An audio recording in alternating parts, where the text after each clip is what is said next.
Super ফোরের দুয়ারে দাঁড়িয়ে আফগানিস্তান, অথচ একেবারে শেষ মুহূর্তে হোঁচট খেয়ে হারতে হলো মাত্র ৮ রানে। জয় মানেই নিশ্চিত টিকিট, কিন্তু সেই সহজ সমীকরণ রূপ নিল তিক্ত বাস্তবতায়। আবুধাবির সবুজ গ্যালারিতে ম্যাচ জুড়ে দোলা দিয়েছে টান টান উত্তেজনা। শেষ ওভারের আগে পর্যন্ত যেন হাতের মুঠোয় ছিল জয়ের সম্ভাবনা, অথচ সেই সম্ভাবনাই শেষ পর্যন্ত মিলিয়ে গেল হতাশার অন্ধকারে। আবুধাবির জায়েদ ক্রিকেট স্টেডিয়ামে বাংলাদেশের বিপক্ষে ১৫৫ রানের লক্ষ্যে ব্যাট করতে নেমে শুরুতেই বড় ধাক্কা খায় আফগানিস্তান। শুরুর সারির ব্যাটাররা ব্যর্থ হলে ম্যাচটা দ্রুতই গড়িয়ে যায় বাংলাদেশের নিয়ন্ত্রণে।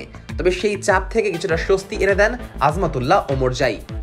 মাত্র ১৬ বলে ঝড়ো ৩০ রান করে তিনি দলের জন্য আসার আলো জ্বালান। তরুণ পেস বোলিং অলরাউন্ডারের ব্যাটিংয়ে তখনও জয়ের সম্ভাবনা টিকে ছিল আফগানদের।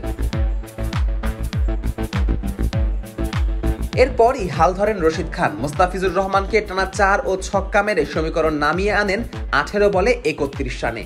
মাঠে তখন গ্যালারি থেকে ভেসে আসছিল বিশ্বাস, আফগানিস্তান ম্যাচটা শেষ করেই ছাড়বে।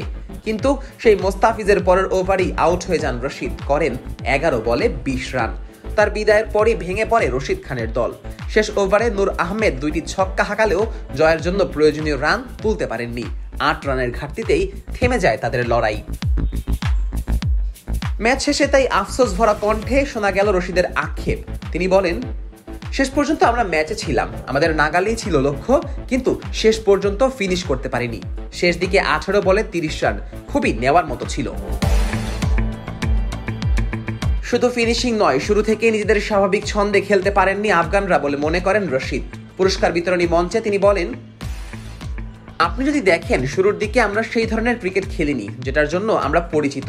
সেই আগ্রাসী ক্রিকেট আমরা খেলতে পারিনি, এটিই আমাদের বিশেষত্ব। আগ্রাসী ক্রিকেট খেলেই আমরা এই পর্যন্ত এসেছি। তিনি আরও যোগ করেন, এছাড়া কিছু কিছু সময় আমরা নিজেদের উপর চাপ নিয়ে এসেছি এবং পরিকল্পনা বাস্তবায়ন করতে পারিনি। আমার মতে ওই মুহূর্তগুলোতেই আমরা পিছিয়ে পড়েছি।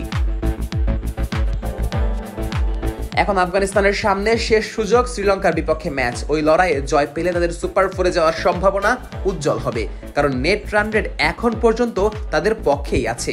তবে যদি হেরে বসে তাহলে কপাল খুলে যাবে বাংলাদেশের। অর্থাৎ আফগানিস্তানের জয় মানে তাদের সুপার ফোর, আর হার মানে বাংলাদেশের সামনে জীবন্ত হয়ে উঠবে নতুন এক স্বপ্ন। Nazmus Sakib, on field.